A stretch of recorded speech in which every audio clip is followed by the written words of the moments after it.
Miss Nelson is Missing by Harry Allard, illustrated by James Marshall, narrated by me. The kids in room 207 were misbehaving again. Spitballs stuck to the ceiling, paper planes whizzed through the air. They were the worst behaved class in the whole school. "Now settle down," said Miss Nelson in a sweet voice. But the class would not settle down. They whispered and giggled. They squirmed and made silly faces.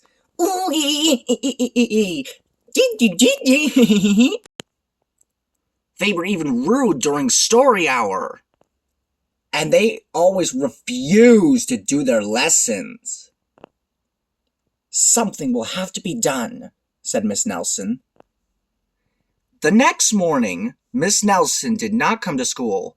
"Wow!" yelled the kids. "Now we can really act up!" They began to make more spitballs and paper planes. "Today, let's just be terrible," they said. "Not so fast," hissed an unpleasant voice. A woman in an ugly black dress stood before them. "I am your new teacher, Miss Viola Swamp," and she rapped the desk with her ruler. "Where is Miss Nelson?" asked the kids. "Never mind that," snapped Miss Swamp. "Open those arithmetic books." Miss Nelson's kids did as they were told. They could see that Miss Swamp was a real witch. She meant business. Right away, she put them to work. And she loaded them down with homework. "We'll have no story hour today," said Miss Swamp. "Keep your mouths shut," said Miss Swamp. "Sit perfectly still," said Miss Swamp. "And if you misbehave, you'll be sorry," said Miss Swamp. The kids in room 207 had never worked so hard. Days went by and there was no sign of Miss Nelson. The kids missed Miss Nelson. "Maybe we should try to find her," they said. Some of them went to the police. Detective McSmog was assigned to the case. He listened to their story. He scratched his chin. He said. "I think Miss Nelson is missing." Detective McSmog would not be much help. Other kids went to Miss Nelson's house. The shades were tightly drawn and no one answered the door. In fact, the only person they did see was the wicked Miss Viola Swamp coming up the street.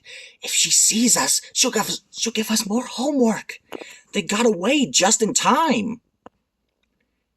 Maybe something terrible happened to Miss Nelson. "Maybe she was gobbled up by a shark," said one of the kids, but that didn't seem likely. "Maybe Miss Nelson went to Mars," said another kid, but that didn't seem likely either. "I know," exclaimed one know-it-all. "Maybe Miss Nelson's car was carried off by a swarm of angry butterflies." But that was the least likely of all. The kids in 207 became very discouraged. It seemed that Miss Nelson would never be coming back, and they would be stuck with Miss Viola's Swamp forever. They heard footsteps in the hall. "Here comes the witch," they whispered. "Hello, children," someone said in a sweet voice. It was Miss Nelson! "Did you miss me?" she asked. "We certainly did!" cried all the kids. "Where were you?" "That's my little secret," said Miss Nelson.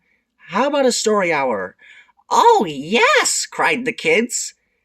Miss Nelson noticed that during story hour, no one was rude or silly. What brought about this lovely change?" she asked. "That's our little secret," said the kids. Back home, Miss Nelson took off her coat and hung it in the closet right next to an ugly black dress. When it was time for bed, she sang a little song. La la la la la la. I'll never tell, she said to herself with a smile.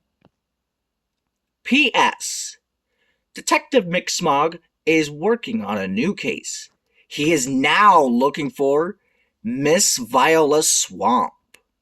The end.